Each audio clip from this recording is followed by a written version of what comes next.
The murderous activities of militant Islamic groups like Boko Haram and the Fulani Herdsmen have caused indescribable pain and suffering to families all over Nigeria, and often Christians are the targets of these violent and deadly attacks. Thousands of women have been left widows and children now orphans as a result of this path of destruction. In the southern part of Kaduna State in northwestern Nigeria, Pastor Gideon Mutum explains what's behind the years of repeated attacks on the followers of Jesus. Yeah, is the violence that has gone on for quite some years now in the southern part of Kaduna is perpetrated by Fulani Herdsmen with the aim of land grasping, land taking. It also has a political phase. It also carried a phase of jihadist, Islamic penetration in the region of southern Kaduna. And if I can take it further, I can say to you in the middle belt of Nigeria. Victoria Aliyah and Janet L. Kelly are just two of the many women in southern Kaduna who have suffered under this brutal violence. They have lost more than just their husbands in these targeted attacks against Christian farmers.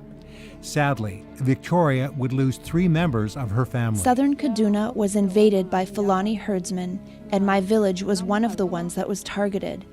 It was surrounded by the Fulani herdsmen on September 16, 2016.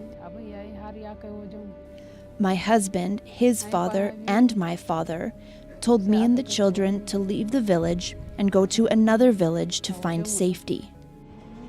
Victoria and her 6 children would take their chances and flee. As we were leaving the village, the next day, one of my sons was killed. Later, another son was shot and killed by Fulani herdsmen on January 6, 2017. And then, on February 23rd, I lost my husband, who was also killed by the Fulani herdsmen. Victoria says that she and her 4 surviving children, aged 10 to 22, live in constant fear that those who killed her loved ones and friends could return at any moment. They are still surrounding our village, and the security is not good. We don't have a security unit there to protect us. Victoria has thoughts about leaving again, but it's not that simple. The problem I would have is that my livelihood is there. Every time I think about leaving, I wonder if I will be able to do anything there. Also, every community in South Kaduna is afraid of the Fulani herdsmen.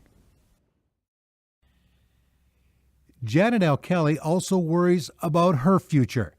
Janet's world would forever be changed after the events that took place in her village of Tadun Wada on September 16, 2016. We heard gunshots close to us.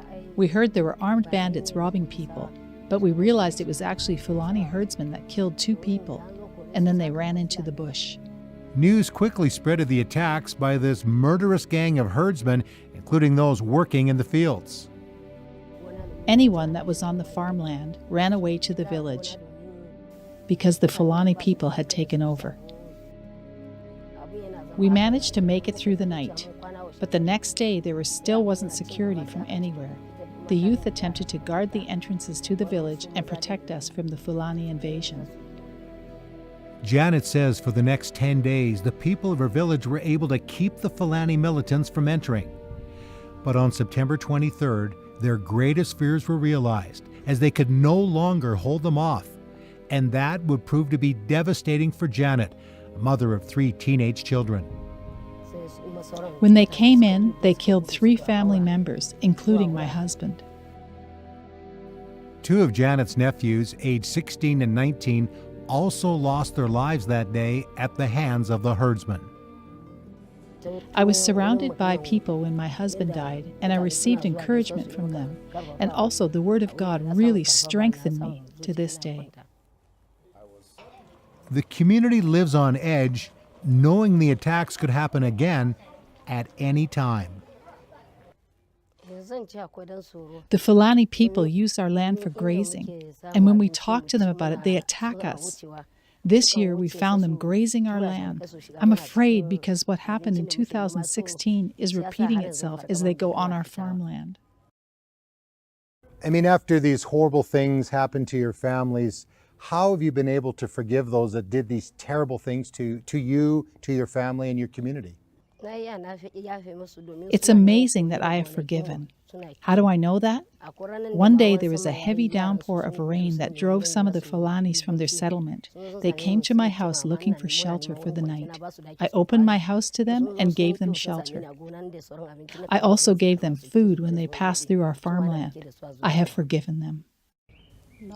To lose my sons, who were 20 and 17, and losing my husband, it was not easy for me to forgive. But because I prayed, and with God helping me, and the Christians in the church, and getting comfort from His Word, that really helped. I know that you both have been through so much trauma. You've lost family members, you've lost friends, but you still know that there are Christians in other parts of the world, like Canada with the Voice of the Martyrs, Christian Solidarity Worldwide here in Nigeria with vocational training. Tell me about that. I was trained in sewing and making purses that women can use, and they are selling. I can also sew clothes. I sew my own clothes as well. My livelihood has increased out of the vocational training I received. By the grace of God, I was able to pay for my children's school fees out of it. I was able to roof my house out of the proceeds. This really helped me. I make liquid soap. This liquid soap is used to wash cars. I also make soap to wash clothes to sell. I also make room fresheners and shampoo. So you find that empowering 40 women is like empowering an entire village.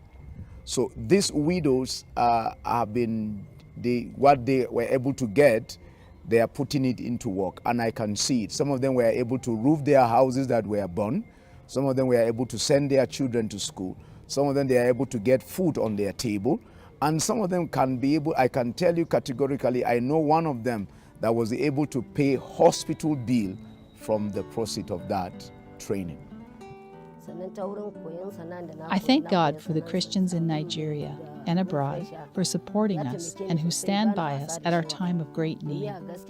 I can tell you the support I receive from the vocational training is keeping me going now. My 18-year-old daughter is now on her way to the College of Education for training because of the money I made from the business. I am saying thank you to the people of Canada that came to help us with that support.